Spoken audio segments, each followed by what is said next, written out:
ሰላም ጤና ይስጥልን የተከበራችሁ አድማጮቻችን እንደምን ሰነበታችሁ። ይህ የእናንተ ሬዲዮ ሸገር 102.1 ነው። ሳምንታዊውን የ547 ዝግጅታችን ይዘን ቀርበናል። አብራችሁን በመሆን ዝግጅታችን እንድታደምጡ ስንጋብዛችሁ በጣም ደስ ይለናል። ፕሮግራሙን አዘጋጅቼ ማቀርብላችሁ የኔና ሲሳይ ነኝ። 547 የተወደዳችሁ አድማጮቻችን በዚህ በ547 ዝግጅታችን በቅርቡ በኢትዮጵያ የሚደረገውን አጠቃላይ 7ኛውን ሀገር አቀፍ ምርጫን ምክንያት በማድረግ የፖለቲካ ፓርቲዎች ምን ይላሉ፣ ምን አይነት ፕሮግራሞችን ይዘዋል፣ አማራጮቻቸውስ ምን ናቸው፣ የኢኮኖሚ፣ የውጭ ግንኙነት፣ የስራ እንዲሁም ሌሎች የጸጥታና የሰላም ጉዳዮች የተመለከቱት ምንድናቸው በሚል ልዩ ልዩ የፖለቲካ ፓርቲዎችን ስንጠይቅ ነበረ። በተለይም የምርጫውን መዳረስ ምክንያት በማድረግ የኢትዮጵያ ብሔራዊ ምርጫ ቦርድ ጽሕፈት ቤት ባወጣውና ባለማው እጩ ምዝገባ ላይ ፓርቲዎች ምን አይነት ሀሳብ አላቸው በሚል ስናነሳ ነበረ። ቦርዱም እንግዲህ ከፖለቲካ ፓርቲዎች ሲነሱ የነበሩ ቅሬታዎችን በመስማት ለተወሰኑ ቀናት የእጩ ማስመዝገቢያ ጊዜን ማራዘሙ ተነግሯል። እጩ ማስመዝገቢያ ጊዜ ከተራዘመ የተወሰኑ ቀናት ተቆጥረዋል። ወደፊት ምን ያህል እጩዎች ተመዘገቡ የሚለውን ቦርዱ ካጣራ በኋላ እሱን ወደ አድማጮቻችን እናደርሳለን። በዛሬው ዝግጅታችን ግን የምንመለከተው ባለፈው ሳምንት እንዳነሳ ነው የፖለቲካ ፓርቲዎች ለ7ኛው አጠቃላይ ሀገር አቀፍ ምርጫ የሚሆናቸውን ፕሮግራም ማኒፌስቶ እያዘጋጁ ነው ወይ፣ ምን አማራጮችን አላቸው፣ ምን ይዘው ነው የሚቀርቡት በሚል አንስተን ነበረ። ቀዳሚ የሆነውና የምርጫ ማኒፌስቶን ያስተዋወቀው ነጻነትና እኩልነት ፓርቲ ነበረ። እሱም ባለፈው ሳምንት ዝርዝር ጉዳዮችን አንስተን ምንድነው አማራጮቹ የሚለውን አስደምጠናችሁ ነበር። በዛሬው ዕለት ደግሞ እንደዚሁ የብልጽግና ፓርቲ የምርጫ ማኒፌስቶ እናስተዋውቃለን። የብልጽግና ፓርቲ የምርጫ ማኒፌስቶን ባለፈው ሳምንት ነበረ በፓርቲው ጽሕፈት ቤት ይፋ ያደረገው። ይፋ ሲያደርግም ምክትል ጠቅላይ ሚኒስትር ተመስገን ጥሩነህና የፓርቲው ምክትል ፕሬዝዳንት አደም ፋራህ በተገኙበት ነው ይፋ የሆነው። ማኒፌስቶ ወደ 169 ገጾችን የያዘ ማኒፌስቶ ነው። ይህ ማኒፌስቶ ከመግቢያው መሸጋገሪያ በሚለው ርዕስ ላይ እነሆ በኢትዮጵያ ታሪክ ወርቃማው ጊዜ ላይ እንገኛለን። የኢትዮጵያ ስብራቶች እየተጠገኑ ነው። የኢትዮጵያ እምቅ ሀብቶች እየወጡ ነው። የኢትዮጵያ ጂኦፖለቲካዊ ቁመና እየተቀየረ ነው። ሀገር በምክክርና በሽግግር ፍትህ ቁርሾዋን እየሻረች ነገዋን እየተለመች ነው። ኢትዮጵያ በብዙ ነገሮች ራሷን የመቻል እቅዷን እያሳካች ነው። የኢትዮጵያ ህልም እውን ሆኖ ሁለንተናዊ ብልጽግና በኢትዮጵያ እንዲረጋገጥ ጉዞ በውጤት ተጀምረዋል ይላል።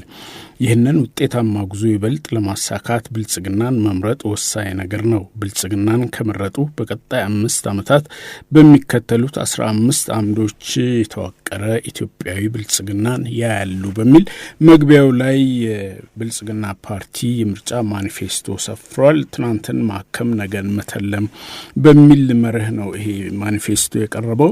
ዝርዝር ጉዳዮችን ይዟል። ዝርዝር ጉዳዮቹ ምን ይመስላሉ የሚለውን የፓርቲው ምክትል ፕሬዝዳንት አቶ አደም ፋራህ እንዲሁም ደግሞ ከሳቸው ቀጥለው በኢኮኖሚ ጉዳዮች ላይ ደግሞ ምክትል ጠቅላይ ሚኒስትር ተመስገን ጥሩነህ ፓርቲውን ማኒፌስቶ ሲያስተዋውቁ የተናገሩትን እናስደምጣለን። አብራችሁን ስለሆናችሁ እናመሰግናለን። 547 የብልጽግና ፓርቲ ውልደትና በስኬት የታጀበው የለውጥ ጉዞ ዋነኛ ዓላማ በመደመር እሳቤ በመመራት በኢትዮጵያ ፖለቲካ ውስጥ ለዘመናት የዘለቁ መዋቅራዊ ስብራቶችን መጠገንና ሁለንተናዊ ብልጽግናን ማረጋገጥ ነው።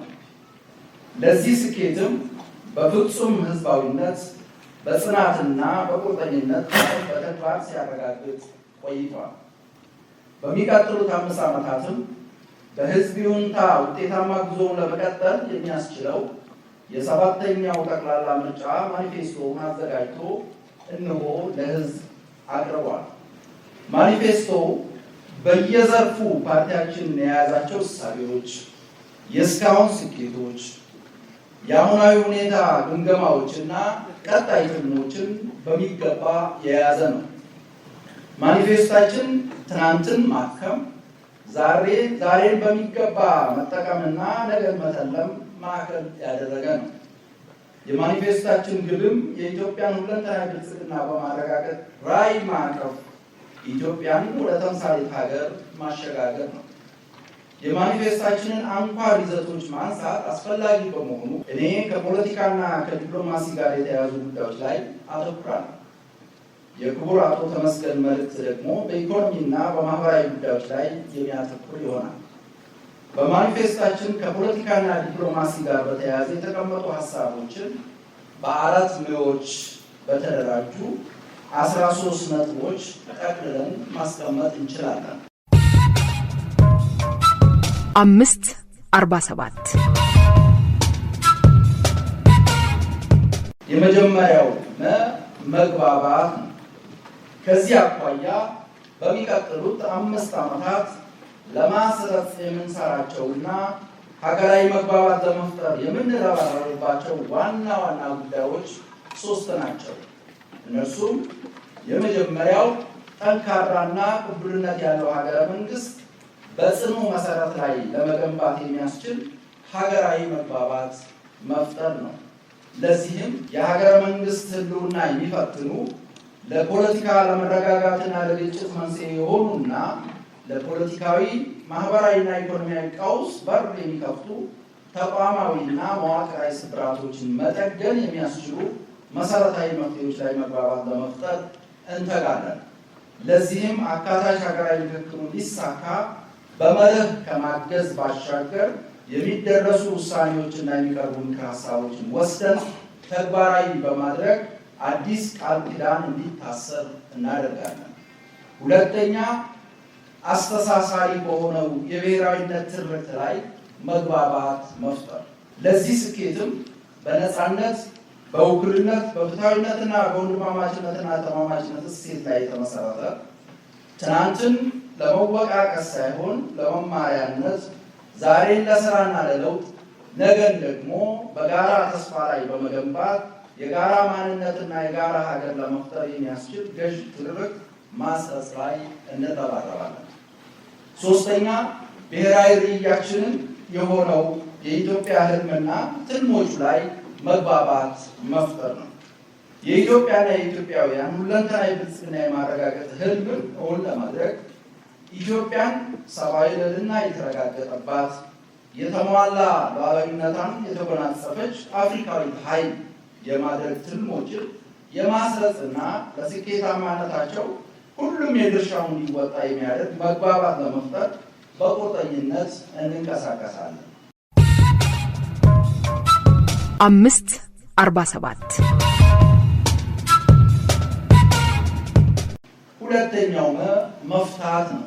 ከዚህ አኳያ በሚቀጥሉት 5 ዓመታት 3 ዋና ዋና ችግሮችን ለመፍታት የሚተጋ ይሆናል። እነሱም የመጀመሪያው በአንዳንድ አካባቢዎች የሚታዩ ግጭቶችን በሰላማዊ መንገድ በዘላቂነት መፍታት። ከዚህ አኳያ በአንዳንድ አካባቢዎች ነፍጥ አንግተው የሚንቀሳቀሱ አካላት ወደ ሰላማዊ መንገድ እንዲመጡና በተሃድሶ ፕሮግራም እንዲያልፉ እናደርጋለን። ህዝባችንን በሰፊው በማሳተፍ ነፃነትን በአግባቡ እናስተዳድራለን። እንዲሁም የህግ የበላይነትንና ዘላቂና አዎንታዊ ሰላምን ማረጋገጥ የሚያስችሉ ስራዎች ላይ እንረባረባለን። ሁለተኛ፣ በዘመናት የኖሩ በደሎች፣ ቁርሾዎችና የመብት ጥሰቶች በሽግግር ፍትህ ስርዓት መፍታት። ከዚህ አንጻር ተጎጂዎችን ማዕከል ያደረገና ከተጽዕኖና ከፖለቲካ ጣልቃ ገብነት ነፃና ገለልተኛ የሆነ የሽግግር ፍትህ ስርዓት በውጤታማነት ተግባራዊ እንዲደረግና በደሎች፣ ቁርሾዎችና የመብት ጥሰቶች ዘላቂ ፈውስ እንዲያገኙ በቁርጠኝነት እንንቀሳቀሳለን። ሶስተኛ፣ የአገልግሎት አሰጣጥና የመልካም አስተዳደር ችግሮችን መፍታት። ለዚህም በአስፈጻሚ አካላት የመሶብ አንድ ማዕከል አገልግሎትን እናስፋፋለን። በየደረጃው በሚገኙ መዋቅሮች መካከል ጤናማ ውድድር እንዲፈጠር እናደርጋለን። እንደዚሁም በፍትህና ዳኝነት አካላት ላይ የሚነሱ ችግሮችን እንቀንሳለን። ለዚህም ባህላዊ የፍትህ አማራጮች ጭምር በስፋት ጥቅም ላይ እንዲውሉ እናደርጋለን። 547 ሶስተኛው ማስፋት ነው። ከዚህ አንጻር በሚቀጥሉት 5 ዓመታት በ3 ዋና ጉዳዮች ላይ እንረባረባለን። እነርሱም የመጀመሪያው የኢትዮጵያን የተጽዕኖ አድማስና ተጠቃሚነት ማስፋት፣ በዚህም የጎረቤት ሀገራት ትስስርንና በአፍሪካ ህብረት፣ በብሪክስ እና በዓለም አቀፍ ተቋማት ውስጥ ያለንን ሚና እናሰፋለን። በዓለም አቀፍ የኃይል አስተላለፎች ውስጥ ሚዛንን በመጠበቅና የሁለትዮሽና ባለብዙ ወገን ግንኙነቶችና ትብብሮችን በማጠናከር በዓለም አቀፍ መድረኮች ያለንን ተሳትፎ፣ ተደማጭነትና የጋራ ተጠቃሚነት እናሰፋለን። ሁለተኛ፣ በውጭ የሚኖሩ ኢትዮጵያውያን እና ትውልደ ኢትዮጵያውያን ከሀገራቸው ጋር ያላቸውን ትስስር ማስፋት፣ ለዚህም አዳዲስ ኢኒሼቲቮችን በመቅረጽ ተግባራዊ የምናደርግ ይሆናል። እንዲሁም የዜጎች ክብር ለማስጠበቅ የጀመርናቸው ውጤታማ ስራዎች አጠናክረን እንቀጥላለን። ሶስተኛ፣ በሁለቱ ውሃዎች ያለንን መብትና ጥቅም ማስፋት። ሁለቱ ውሃዎች የኢትዮጵያ የፈተናዎቿም ሆነ የስልጣኔዎቿ መነሻ መሆናቸውን ታሳቢ በማድረግ አባይን በፍትሃዊነት የመጠቀምና አስተማማኝ የባህር በር የማግኘት መብታችንን ለማስከበር የጀመርናቸውን ጥረቶችና ያስመዘገብናቸውን ድሎች እናሰፋለን። በተለይም የባህር በር ለማግኘት ሰላማዊ፣ ህጋዊ፣ ዲፕሎማሲያዊና የጋራ እድገትና ፍትሃዊ ተጠቃሚነትን መሰረት ባደረገ መንገድ የጀመርናቸውን ጥረቶች በማስፋት ኢትዮጵያ አስተማማኝ የባህር በር ባለቤት የምትሆንበትን መንገድ ለማመቻቸት ጠንክረን እንሰራለን። 547 አራተኛው መገንባት ነው። ከዚህ ጋር በተያያዘ በሚቀጥሉት 5 ዓመታት በ4 ዋና ጉዳዮች ላይ ግንባታ ስራ የምናከናውን ይሆናል። እነርሱም የመጀመሪያው የአርበኝነት ባህል መገንባት ነው። ይህም በዋናነት ዜጎች ለሀገራቸው ያላቸውን ታማኝነትና ቁርጠኝነት የሚያሳድጉ፣ የስራ ባህል ለውጥ የሚያመጡና ዜግነታዊ ግዴታቸውን በህግ አግባብነት እንዲወጡ የሚያስችሉ ስራዎችን በትኩረት እንሰራለን። በተለይም ወጣቱ ትውልድ ሀገሩን እንዲያውቅ፣ እንዲወድና ለሉዓላዊነቷና ለብልጽግናዋ በጋራ እንዲቆም የሚያስችሉ የአርበኝነት ግንባታ ስራዎችን በቁርጠኝነት እንሰራለን።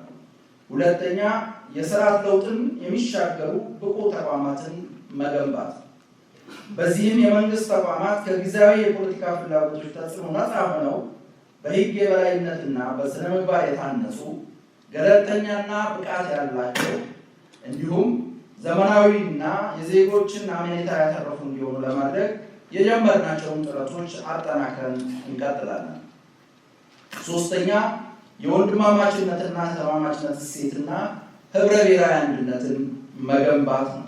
ለዚህም የታሪክ ስብራትን በመጠገን የትርክት መዛባትን በሚዛናዊነትና በስነ ልቦናዊ ትስስር በማረም የግለሰብና የቡድን መብቶች መካከል ሚዛን በመጠበቅ ተቋማዊ አካታችነትን በማጠናከርና ፍትሃዊ ተጠቃሚነትን በማስከበር ህብረ ብሔራዊ አንድነት የጸናባትና የወንድማማችነትና ተማማችነት እሴት የዳበረባት ተምሳሌት ሀገር እውን ለማድረግ በቁርጠኝነት እንሰራለን። አራተኛ፣ ዴሞክራሲያዊ የፖለቲካ ባህል መገንባት። ለዚህም በተቋማዊና ህዝባዊ ባህል ላይ የቆመና በፍክክርና በትብብር መካከል ሚዛን የሚጠብቅ ዴሞክራሲያዊ ስርዓት ግንባታ አጠናክረን እንቀጥላለን። የዴሞክራሲ ባህልና ህገ መንግስታዊነትን እንዲጎለብት እንሰራለን። እንዲሁም በተፎካካሪ የፖለቲካ ፓርቲዎች መካከል የፍክክርና የትብብር ሚዛን እንዲጠበቅ በግንባር ቀደምትነት እንንቀሳቀሳለን። ከዚህ አኳያ 7ኛው ጠቅላላ ምርጫ በሀገራችን ዴሞክራሲን የምናጸናበት እንዲሆን በቁርጠኝነት እንሰራለን። ትልማችን የፖለቲካ ምህዳሩን ይበልጥ ጤናማና ለትብብር የሚመች ማድረግ፣ ተፎካካሪ ፓርቲዎች በሀሳብ የሚፎካከሩበትና የህዝብ ድምፅ ብቻ የስልጣን ምንጭ የሚሆንባት ኢትዮጵያን ማረጋገጥ ነው። ከዚህ በመነሳት በ7ኛው ጠቅላላ ምርጫ ብልጽግና ፓርቲ 2 ዋና ግቦችን ለማሳካት ይሰራል። የመጀመሪያው ምርጫውን ሰላማዊ፣ ነፃ፣ ፍትሃዊና ታማኒ በሆነ መልኩ ማከናወን። ይህ እንደ ፓርቲ መርህን፣ ህግንና ዴሞክራሲያዊ ተቋማትን በማክበርና በመተባበር ለስኬታማነቱ በቁርጠኝነት የምንታገልለት በሁሉም የፖለቲካ ተዋናያንና በህዝባችን ትብብር የምናሳካውና በኢትዮጵያ መትከል የጀመርነውን ዴሞክራሲያዊ ስርዓትን የምናጸናበት ወሳኝ ግብ ነው። ሁለተኛው ግባችን ምርጫውን በህዝብ ይሁንታ በማሸነፍ ኢትዮጵያን ወደ ተምሳሌት ሀገር ማሸጋገር ነው። ለዚህም ፓርቲያችን በተግባር ተፈትሾ ብቃቱን ያስመሰከረ ቢሆንም በሰባተኛው ጠቅላላ ምርጫ ለአሸናፊነት ለመብቃት በሀሳብ፣ በስትራቴጂ፣ በአሰራርና በአደረጃጀት ዝግጅቱን አጠናቋል። የመወዳደሪያ ምልክታችን የሆነው የስንዴ ነዶ የመደመር፣ የምርታማነት፣ የተምሳሌትነት፣ የልዕልና፣ የሉዓላዊነት፣ የበረከትና የብልጽግና ምልክት ሆኖ በመላው ኢትዮጵያ እንደ ችቦ ከፍ እንደሚል እምነታችን የጸና ነው። በመጨረሻም ለመላው አመራራችንና አባላችን ይህ ምርጫ የኢትዮጵያን ሁለንተናዊ አሸናፊነት የምናረጋግጥበት እንዲሆን በሀሳብ የበላይነት፣ በህግ አክባሪነት፣ በጽናትና በቁርጠኝነት ኃላፊነታችሁን እንድትወጡ አደራ እያል መላው ህዝባችንም የእናንተው የሆነው እውነተኛው ህብረ ብሔራዊ ፓርቲያችሁ ብልጽግና ኢትዮጵያን ወደ ተምሳሌት ሀገር ለማሻገር ቆርጦ ተነስተዋልና በምርጫው ሂደት በንቃት በመሳተፍና ምርጫችሁን ብልጽግና በማድረግ የነገዋን ኢትዮጵያ ዛሬ በድምፃችሁ እንድትቀርጹ ጥሬን አቀርባለሁ። ኢትዮጵያን ወደ ተምሳሌት ሀገር አመሰግናለሁ። 547 የተወደዳችሁ አድማጮቻችን በተለይም በዚህ በምርጫ የሚወዳደሩ ፖለቲካ ፓርቲዎች እስካሁን እንግዲህ የሚገመቱት 54 ናቸው። ከ54ቱ ሁለት ፖለቲካ ፓርቲዎች ናቸው። ነጻነትና እኩልነት ፓርቲ እንዲሁም ብልጽግና ፓርቲ ናቸው የምርጫ ማኒፌስቶቸውን ማስተዋወቅ የቻሉት። የቀረው እንግዲህ 3 ወር ገደማ ነውና በዚህ በ3 ወር ውስጥ ስንቶቹ ፓርቲዎች ማኒፌስቶቸውን ያስተዋውቃሉ ወደፊት የምንመለከተው ነው። በነገራችን ላይ ግን ማኒፌስቶ ማዘጋጀት ሀገራዊ ሁኔታን አይቶ ሁሉን ነገር ተመልክቶ የምርጫ ፕሮግራም ቀደም ብሎ ቢዘጋጅ የበለጠ ይሆን ነበር። ምክንያቱም አማራጭ ሀሳቦችን ህዝቡም እንዲያውቅ ይረዳል። አንድ ሁለተኛ ነገር ደግሞ በተለይ በተቃዋሚ ፖለቲካ ፓርቲዎች ረገድ ምርጫ ምህዳሩ ጠቧል፣ ምርጫውን ለማስደረግ የሚያስችሉ ጉዳዮች የሉም በሚለው ድምጽ መካከል የኛ አማራጭ ግን ይሄ ነው ብሎ በማኒፌስቶ ደረጃ ደግሞ ቢቀርብና እዛው እንደ አማራጭ ቢደመጥ የበለጠ ድምጽ ያወጣል። በዛም ረገድ ማሰብ ያስፈልጋል። አንዳንድ ጊዜ ነገሮች ወደ ራሳችን እንዲመለሱ ማድረግ የሚገባ አይመስለኝም። በተለይም በዚህ በፖለቲካው ረገድ የገዢውን ፓርቲ ችግሮች፣ ጸጾች ስንናገር የኛ ድርሻስ ምንድነው የሚለውንም አብሮ ማየት ያስፈልጋል። ለምሳሌ የገዢው ፓርቲ ድክመቶቹ እንዲናቸው ፖለቲካ ምህዳሩን በዚህ አጥብቧል ብለን ስንናገር እግረ መንገድ የኛ አማራጭ ይሄ ነው ካላልን በስተቀር አድማጩ ወይ የሚያውቀውን ነው የምንነግረው ወይም ደግሞ እና ታዲያ እናንተ ምን አላችሁ የሚልም ጥያቄ ወደኛ ስለሚመልስ በዛ ረገድም ፖለቲከኞችና የፖለቲካ ድርጅቶች መዘጋጀት ያስፈልጋል። አሁን ምህዳሩ በሚለው ወቀሳና ክስ እንዳለ ሆኖ አንድ የፖለቲካ ፓርቲ እነን ክስ የሚያቀርብ ይሄ ወቀሳ የሚያቀርብ ፖለቲካ ፓርቲ ቢያንስ ፕሮግራሙን ለማዘጋጀት ፕሮግራሙን ለማስተዋወቅ ይህ ምህዳር ያዘው ወይ የሚል ጥያቄ ቢነሳበት ምን ምላሽ ሊሰጥ ይችላል? ይሄንን አስበው አቅደው ነው መስራት ያለበትና የራሱን የሆነ እንደ ብልጽግና ፓርቲ ለምሳሌ ማኒፌስቶን 169 ገጽ በሆነ መልኩ በአማረ ጥራዝ መጽሐፍ አድርጎ በሺኮፒዎች ላያትም ይችል ይሆናል። ያቅም ጉዳይ ሊገድበው ይችል ይሆናል። ነገር ግን ከዛ በመለስ ለምሳሌ ከሌ የሚባል አንድ የፖለቲካ ድርጅት ለመወዳደሪያ የሚሆነውን ፕሮግራሙን አዘጋጅቶ የተወሰኑ መገናኛ ብዙሃንን ጠርቶ መግለጫ ቢሰጥና ቢያስተዋውቅ ይሄ የሚከብድ ነገር ነው ወይ? ይሄንንም ለማድረግ ምህዳሩ ጠበበ ወይ የሚሉ ጥያቄዎችንም ስለሚያስነሳ ከዛ አንጻርም ማዘጋጀት በደንብ የሚያስፈልገው ጉዳይ ነው። በቀሪዎቹ 3 ወራት እንግዲህ እነማን እንደሚያዘጋጁ እንደዚሁ እየተከታተልን እናቀርባለን። 547 የእጩ ምዝገባም ብዛቱ ምን ላይ እንደደረሰ፣ ስንት እጩ እንደተመዘገበ፣ እነማን ስንት እጩ እንዳቀረቡ፣ ቤት አካባቢ ምልክቶቻቸው ምንድነው የሚለው እንደዚህ ወደፊት የምናስተዋውቀው ነገር ነው። በነገራችን ላይ ደጋግመን እንዳነሳ ነው የኢትዮጵያ ብሔራዊ ምርጫ ቦርድ ጽሕፈት ቤትም ለፖለቲካ ፓርቲዎች በተለይም ለሚወዳደሩ የፖለቲካ ፓርቲዎች ያዘጋጀው የአየር ሰዓት ድልድልም በቅርቡ ይፋ ይደረጋል።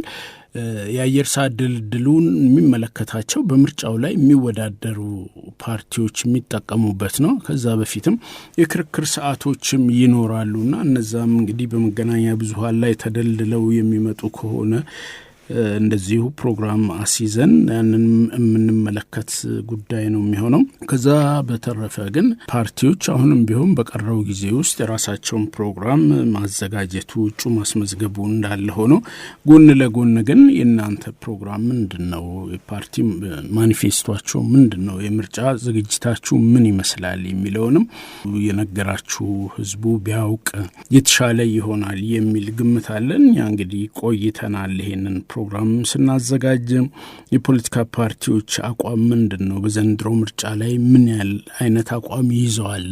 አቋማቸው አጠቃላይ ምህዳሩን ከማየት በተጨማሪ የሚደረጉ ስራዎች በእነሱ በኩል ያሉ እንቅስቃሴዎች ምንድን ናቸው የሚለውም እንደዚሁ እየተመለከትን ቆይተናል። አሁንም እንመለከታለን። ፓርቲዎች በዚህ ረገድ ያላቸውን አማራጭ ለህዝብ ቢያስደምጡበት በጣም ጥሩ ነው እንላለን። 547 የተወደዳችሁ አድማጮቻችን ከአካፋይ የሸገር ሰዓት መልእክቶች ተመልሰናል። ይህ የእናንተ ሬዲዮ ሸገር 102.1 ነው። ሳምንታዊ 547 ዝግጅታችን እንደቀጠለ ነው። አብራችሁን ስለሆናችሁ እናመሰግናለን። 547 የተከበራችሁ አድማጮቻችን የብልጽግና ፓርቲን ማኒፌስቶ ኢኮኖሚያዊ ጉዳዮችን በተመለከተ ምክትል ጠቅላይ ሚኒስትር ተመስገን ጥሩነህ ያቀረቡትን ደግሞ እንሰማለን። አሁንም አብራችሁን ሁኑ። ፓርቲያችን ብልጽግና የምርጫ ማኒፌስቶ እንደተገለጸው እነሆ ከስድስተኛው ምርጫ ወዲህ ኢትዮጵያ እጅግ ዲጂታል ሆናለች። ራሱ ምርጫውም ዲጂታል እየሆነ ነው። በሁለቱ ምርጫዎች መካከል በተፈጠረው አንዱ እመርታ ይሄው ነው። 93.1 ሚሊዮን ኢትዮጵያውያን ስልክ በእጄ ሲሉ 58.1 ሚሊዮን ኢትዮጵያውያን ደግሞ ኢንተርኔት በእጄ ብለዋል። ከተደራሽነት ባለፈ ዓለም ከደረሰበት የቴክኖሎጂ ደረጃ ጋር የሚስተካከል የአምስተኛው ትውልድ ወይም 5G ኔትወርክ እንዲስፋፋ ለማድረግ ችለናል። በስድስተኛው ሀገራዊ ምርጫ ሰሞን 52.1 ሚሊዮን ዲጂታል አካውንቶች ነበሩ። ዛሬ ሰባተኛውን ምርጫ ስናደርግ ከ222.6 ሚሊዮን አካውንቶች በልጧል። በዲጂታል የተላለፈ ክፍያ በተጀመረበት በ2014 በጀት ዓመት የተከናወነ ግብይት በግብይት ቁጥር 345.4 ሚሊዮን ነበር። የተላለፈው ገንዘብ መጠን ደግሞ 1.6 ትሪሊዮን ብር ነው። በ2017 በጀት ዓመት በዲጂታል የተላለፈ ክፍያ በግብይት ቁጥር 4 ቢሊዮን ሲሆን የተላለፈው የገንዘብ መጠን ደግሞ 16.6 ትሪሊዮን ብር ደርሷል። ዲጂታል ፋይናንስ አካታችነትን ከማረጋጋት አንጻር ከፍተኛ ፋይዳ አለው። በቅርቡ የተጀመረው ቢሆንም ፓርቲያችን ዲጂታል ፋይናንስን በተጨባጭ ለማስፋፋት ሰፊ ርብርብ አድርጓል። በዚህም በ2017 በዲጂታል የተቆጠበ ገንዘብ 9.2 ቢሊዮን ብር ሲሆን የተሰጠ ብድር ደግሞ 49.3 ቢሊዮን ብር ደርሷል። ይሄ በባንክ ሳይሆን ዲጂታል መታወቂያ በየቤቱ በከፍተኛ ፍጥነት እየገባና ጥቅም ላይ እየዋለ ነው። ፓርቲያችን ቀጣይነት ያለው በዲጂታል የታገዘ አገልግሎት ማስፋፋት ዋነኛ የትኩረት አቅጣጫው ነው። አገልግሎቶችን ዲጂታል ከማድረግ ባለፈ እርስ በርሳቸው እንዲተሳሰሩ እና እንዲናበቡ ማድረግ ተገቢ ነው። በዚህ ረገድ አገልግሎቶች በአንድ ማዕከል የሚሰጡበት ደረጃውን የጠበቀ አንድ ማዕከል አገልግሎት እንዲጀመር አድርገናል። ከጠቅላላ ሀገራዊ ምርት 60% ዕዳ የሆነበት ኢኮኖሚ ነው የብልጽግና መንግስት የወረሰው። ይህንን ከመሰረቱ ለመፍታት ሀገር በቀል የኢኮኖሚ ሪፎርምን አከናውነናል። ከዚህም ዕዳ ወደ ምንዳ የተሻገረ ኢኮኖሚ እየገነባን እንገኛለን። ሪፎርማችን በመንግስት ቁርጠኝነትና በትክክለኛው ሳይንሳዊ መንገድ እየተመራ በመሆኑ ዓለም አቀፍ አድናቆትን፣ ሀገራዊ ውጤትን አስገኝቷል። በብልጽግና ዘመን የኢትዮጵያ ኢኮኖሚ ከአግላይ ከልካይ ወደ አስቻይ ምህዳር ተሸጋግሯል። ኢትዮጵያውያን አንገታችንን ደፍተን እንድናቀረቅር ካደረጉን ስብራቶች አንዱ በረሃብ በተደጋጋሚ ስማችን መነሳቱ ነው። በተመዘገበው ታሪካችን እንደሚታየው የረሃብ ታሪካችን ከ1000 ዓመታት የዘለቀ ነው። ችግሩ እሱ አይደለም፣ ለምን ለ1000 ዘመናት ሳንቀርፈው ቆየን የሚለው ነው። በዋሻዎቻችን ውስጥ በአንዳንድ ቅርሶቻችን ላይ የሚገኙት የ1000 ዓመታት ስዕሎች ሰዎች በሬዎችን ጠምደው ሲያርሱ ያሳያሉ። ያ የ1000 ዘመን ስዕል ዛሬም በተግባር በገጠሮቻችን የሚታይ እውነታ ነው። ብልጽግና ይህንን አንገት አስደፊ ስብራት እየቀየረ ነው። ዛሬ በስንዴ ምርት ራሳችንን ችለናል። ሩዝን በበቂ ሁኔታ እያመረትን ነው። በዓመት ከአንድ ጊዜ በላይ ማረስ ፋሽን መሆኑ ቀርቷል። ትራክተሮችና ውሃ ፓምፖች ገጠሩን እያጥለቀለቁት ናቸው። በዚሁ ከቀጠል የነገዋን ኢትዮጵያ ለማየት ያጓጓል። ስለሆነ የነገዋን ኢትዮጵያ ለማየት ብልጽግናን ይምረጡ። በእነዚህ ጥረቶች አጠቃላይ የሰብል ምርት በ2012 በጀት ዓመት ያነበረበት 396.7 ሚሊዮን ኩንታል በ2016 በጀት ዓመት 691.86 ሚሊዮን ኩንታል ለማድረስ ተችሏል። ይህም በ4 ዓመት ውስጥ አጠቃላይ የሰብል ምርት 74 በመቶ እንዲያድግ አድርጓል። የ2017 በጀት ዓመት የሰብል ምርት 836.4 ሚሊዮን ኩንታል ደርሷል። አጠቃላይ የግብርና ምርት ደግሞ 1.57 ቢሊዮን ኩንታል ሆኗል። በአጠቃላይ የስንዴ ምርት በ2012 ከነበረበት 53.9 ሚሊዮን ኩንታል በ2017 የምርት ዘመን 280 ሚሊዮን ኩንታል ለማድረስ ተችሏል። ለዚህ ስኬታችንም የሀሳቡ አመንጭ የሆኑት የፓርቲያችን ፕሬዝደንት ክቡር ዶክተር አብይ አህመድ ከዓለም የምግብና የግብርና ድርጅት ዓለም አቀፍ እውቅና አግኝተዋል። ይህ ስኬት ሀገራችንን የአፍሪካ ትልቋ የስንዴ አምራች እንድትሆን አስችሏታል። የኢትዮጵያ የምግብ ችግር ለመፍታት ከዘረጋናቸው ኢኒሼቲቮች መካከል የሌማት ትሩፋት አንዱና ተጠቃሽ ነው። የሌማት ትሩፋት የኢትዮጵያውያንን ሌማት በተመጣጣኝ ምግብ የመሙላት እቅድ ነው።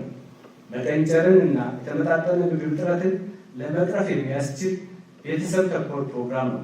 በአካባቢያችን በሚኖረን ቦታና ቁሳቁስ ለምግብ የሚሆኑ ግብዓቶችን ለማምረት የሚያስችል ተነሳሽነት ነው። 547 እንቁላል፣ የዶሮ ስጋ፣ ወተት፣ የጓሮ አትክልትና አሳ ማርባት የተለመደ ሆኗል። በዚህ የተነሳ የእንቁላል ምርት ከ2012 አንጻር በ2017 የ223 በመቶ እድገት አሳይቷል። ከ2.9 ቢሊዮን ወደ 9.37 ቢሊዮን እንቁላል አድጓል።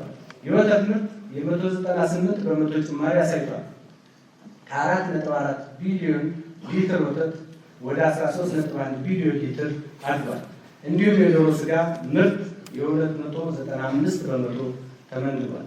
ከ48,000 ወደ 190,000 ቶን እድገት አሳይቷል። ፓርቲያችን ብልጽግና የመሰረተው መንግስት ባለፉት 5 ዓመታት ዘርፉን ለመቀየር ቆርጦ ተነስቷል። በግብርና ዘርፉ ያልተነኩ ሀገራዊ አቅሞች ወደ ልማት ገብተዋል። እንዲሁም የአመራረት ስርዓቱ እየዘመነ ነው። በእነዚህ አማካኝነት በሰብል እህልና በእንስሳት ምርትና ምርታማነት በሀገራችን ታሪክ ብቻ ሳይሆን ከአፍሪካ ቀዳሚ ሀገራት ተርታ የሚያሰልፍ እድገት አስመዝግበናል። ኢትዮጵያውያን አንገት ካስደፉ ጠባሳዎች አንዱ ጸጋችንን እየቀበርን ድህነታችንን እያከበርን መቆየታችን ነው። ስንት ታሪካዊ፣ ተፈጥሯዊ፣ ሃይማኖታዊና ባህላዊ ሀብቶች ያሏት ሀገር ስሟ ከድህነት ጋር መነሳቱ ያስቆጫል።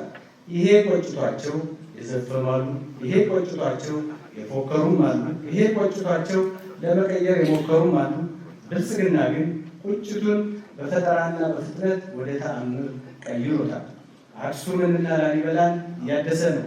ፋሲልንና ጀጎልን እንደገና ፈጠራቸው እስኪባል ድረስ አስውቧቸዋል። አባጅፋርን፣ የአንድነት ፓርክንና ብሔራዊ ቤተ መንግስትን እሴት ጨምሮባቸዋል። የአድዋ መታሰቢያ ፓርክን በድሉ ልክ ገንብቶታል። የሶፍ ዑመር ዋሻን በዘመናዊ መንገድ አልምቷል። ከዚህም ባሻገር ከዚህም ተሻግሮ ወንጭን፣ ጎርጎራና ሀላላ ኬላን በአዲስ እይታ ገነባቸው። ሎጎ ሐይቅን፣ ደንቢ ኢኮሎጂን፣ ሸበሌ ሪዞርትን የሀብት መፍሰሻ፣ የቱሪስት መመላለሻ፣ የትውልድ መተሳሰሪያ፣ የወል ትርክት መገንቢያ አደረጋቸው። ገና ከፊታችን አርባ ምንጭና ገራልታ ይጠብቁናል። ብልጽግና ታሪክን ወደ ሀብት፣ ቅርስን ወደ እሴት ቀየረ። ብልጽግናን ይምረጡ። 547 ብልጽግና የተረከባት ኢትዮጵያ በአንድ በኩል ኢንዱስትሪዎቿ በፋይናንስና በፖሊሲ ችግር ተዳክመው ነበር። በሌላ በኩል ደግሞ እንቅስቃሴያቸው አዝጋሚ ነበር። ለውጡ ይህንን መዋቅራዊ በሆነ መልኩ እየፈታው ነው። የግሉ ዘርፍ ተሳትፎ የበለጠ በማበረታታት የፋይናንስ አቅርቦትን በማመቻቸት የፖሊሲ ማሻሻያዎችን በማከናወን የመንግስትን ድጋፍ የቅርብ በማድረግ ኢንዱስትሪያዊ እንቅስቃሴያችን ከኤሊ ወደ ፈረስ ፍጥነት ተሸጋግሯል። በሂደትም ብልጽግና ወደ ጀት ፍጥነት ያመራዋል። ለዚህ ትልቁን አስተዋጽኦ ያደረገው የኢትዮጵያ ታምርት ንቅናቄ ነው። ንቅናቄው ከተጀመረ ወዲህ በተደረጉ ድጋፎች በተለያዩ ችግሮች ከማምረት ውጭ የነበሩ 837 ኢንዱስትሪዎች ወደ ስራ ተመልሰዋል። በጸጥታ ምክንያት ተዘግተው ማምረት አቁመው ከነበሩት አምራች ኢንዱስትሪዎች መካከለኛ፣ አነስተኛና ከፍተኛ ኢንዱስትሪዎች ናቸው። 224 ኢንዱስትሪዎች በድምሩ ወደ ማምረት ገብተዋል። ኢትዮጵያ ውስጥ ኢንዱስትሪዎች የማምረት አቅም ብቻ አይደለም የተሻሻለው፣ ኢንተርፕረነር መንግስትም ተፈጥሯል። በዚህ የተነሳ የኢትዮጵያ ኢንቨስትመንት ሆልዲንግ ተቋቁሟል። በዕዳና በደካማ አመራር ይታወቁ የነበሩት የመንግስት የልማት ድርጅቶችን ወስዶ በቢዝነስ መርህ በመምራት እያተረፈባቸው ይገኛል። የመንግስት የልማት ድርጅቶች ከግል ባለሀብቱ ጋር እኩል ተወዳድረው በገበያ የሚያሸንፉ እንጂ በመንግስት የድጋፍ አንቀልባ የሚታዘዙ መሆናቸው ታሪክ ሆኗል። 547 ከኢትዮጵያ ስብራቶች አንዱ ለህዝቦች ትስስር ተገቢ ቦታ አለመሰጠቱ ነው። ህዝቦችን የሚያስተሳስሯቸው ረቂቅና ቁሳዊ መተሳሰሪያዎች ናቸው። ረቂቅ መተሳሰሪያዎች የምንላቸው ባህል፣ ሃይማኖት፣ ቅርስ፣ ኪነጥበብ፣ የወል ትርክት፣ የንግድ እንቅስቃሴ ወዘተ ናቸው። ብልጽግና ለእነዚህ ረቂቅ መተሳሰሪያዎች ተገቢ ቦታ ሰጥቶ እየሰራባቸው ይገኛል። በየቦታው የተገነቡ አምፊቲያትሮች፣ ሙዚየሞች፣ የህዝብ መናፈሻዎች፣ አብያተ መጽሐፍት የዚህ መሳለጫዎች ናቸው። ህዝባዊና ሃይማኖታዊ በዓላት በተገቢው ክብር እንዲያገኙ የሚደረገው ጥረት አንዱ ዓላማ ትስስር ነው። ቁሳዊ መተሳሰሪያዎች በዋናነት የትራንስፖርትና መገናኛዎችን የሚመለከቱ ናቸው። በዚህ የተነሳ አጠቃላይ መንገድ ሽፋን በ2012 ዓ.ም ከነበረበት 144,000 ኪሎ ሜትር በ2017 ወደ 176,000 ኪሎ ሜትር አድጓል። በ5 ዓመት ብቻ 32,000 ኪሎ ሜትር የሚጠጋ ዋና ዋና የፌዴራል መንገዶች ተገንብተው ኢትዮጵያውያንን እያስተሳሰሩ ናቸው። ፈጣን መንገዶች ካላቸው ሰፊ ኢኮኖሚያዊ ጠቀሜታ አንጻር ፓርቲያችን ትኩረት ሰጥቶባቸዋል። ከሞጆ እስከ ሐዋሳ የፈጣን መንገድ ግንባታ ለአገልግሎት በቅቷል። ቀሪው 150 ኪሎ ሜትር ደግሞ በመገባደድ ላይ ይገኛል። በተጨማሪ ከአዳማ እስከ አዋሽ ያለው ፈጣን መንገድ ግንባታ እየተከናወነ ይገኛል። ፈጣን መንገዶች ካላቸው ሰፊ ኢኮኖሚያዊ ጠቀሜታ አንጻር ፓርቲያችን ትኩረት ሰጥቶባቸዋል። ብልጽግና ተጨማሪ 1349 ኪሎ ሜትር ፈጣን መንገዶችን ለመገንባት የፕሮጀክት ጥናቶችን አጠናቋል። ከዚህ ውስጥ ለ686 ኪሎ ሜትር ከልማት አጋሮች የፋይናንስ ምንጭ ተመቻችቶላቸዋል። ቀሪውን በመንግስትና በግል አጋርነት ማዕቀፍ ለመገንባት ሂደቶች በመመቻቸት ላይ ይገኛሉ። በአየር ትራንስፖርት ዘርፍ አየር መንገዳችን እድገቱን ከመቼውም ጊዜ በላይ አስቀጥሏል። በዓለም አቀፍና በሀገር ውስጥ ለመንገደኞች የሚሰጠውን አገልግሎት አስፋፍቷል። የሀገር ውስጥ አየር ማረፊያዎች ከማስፋፋት ባለፈ ወደ ኢንተርናሽናል አየር ማረፊያ ደረጃ ለማሳደግ ተችሏል። በዚህ ዓለም አቀፍ ተጓዦች ቁጥር በ2012 በጀት ዓመት ከነበረበት 7.9 ሚሊዮን መንገደኛ በ2017 ወደ 15.16 ሚሊዮን መንገደኛ አድጓል። በተመሳሳይ የሀገር ውስጥ መንገደኛ ከ1.7 ሚሊዮን ወደ 3.9 ሚሊዮን ደርሷል። የዓለም አቀፍ መዳረሻ በተመሳሳይ ወቅት ከነበረበት 121 ወደ 143 ለማድረስ ተችሏል። አውሮፕላን ብዛት 183 ደርሷል። 200 ተጨማሪ አውሮፕላኖች ከቦይንግ በትዕዛዝ በመግዛት ላይ ይገኛል። ከዚህ ባለፈ አየር መንገዳችን የመጪው ጊዜ የአፍሪካ ቀዳሚነቱን ማስቀጠል ብቻ ሳይሆን ከዓለም ተወዳዳሪ አየር መንገድ እንዲሆን በቢሾፍቱ የሚገነባው አዲስ የአውሮፕላን ማረፊያ በብልጽግና ማኒፌስቶችን እንዲገነባ ዝግጅት እየተደረገ ነው ይላል። ግን ብልጽግና ፈጣን ስለሆነ ተጀምሯል። 547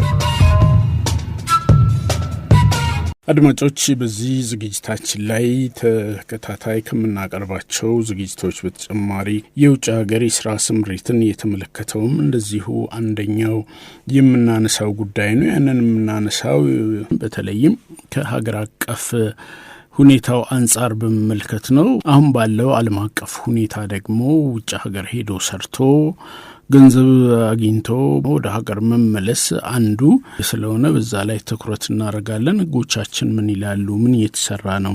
የውጭ ሀገር የስራ ስምሪታችን እንዴት እየተመራ ነው? የሚነሱ ችግሮችስ እንዴት እየሆኑ ነው? የሚለውንም እንደዚሁ ስናነሳ ቆይተናል።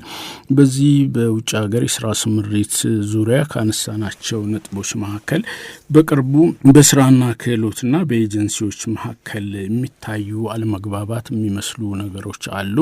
እሱን እንግዲህ በኤጀንሲዎቹም በኩል በስራና ክህሎት ሚኒስቴርም በኩል የሚታዩ ነገሮች አሉ ብለን እናስባለን። እኛ ደግመን ደጋግመን አንስተናል።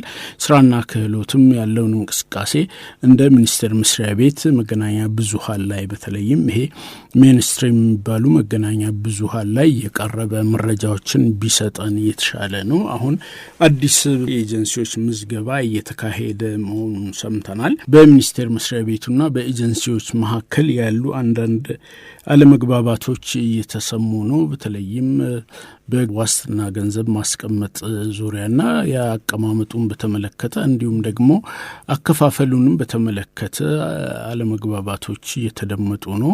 ይህንን ለማስተዳደር የሚመቸው አዋጅ ወጥቷል። አዋጅ ማስፈጸሚያውን ደግሞ ደንብና መመሪያ መዘጋጀት ነበረበት። እስካሁን አልተዘጋጀም። ይህ ሳይዘጋጅ እንዴት ነው ገንዘቡን ልናስቀምጥ የምንችለው? ክፍያ ሊፈጸም የሚችለው? በሚሉ የተለያዩ ድምጾች በኤጀንሲዎች በኩል እየተሰሙ ነው። ከስራና ክህሎት ግን ምላሽ አላገኘንም። ደግመን ደጋግመን ጠይቀናል።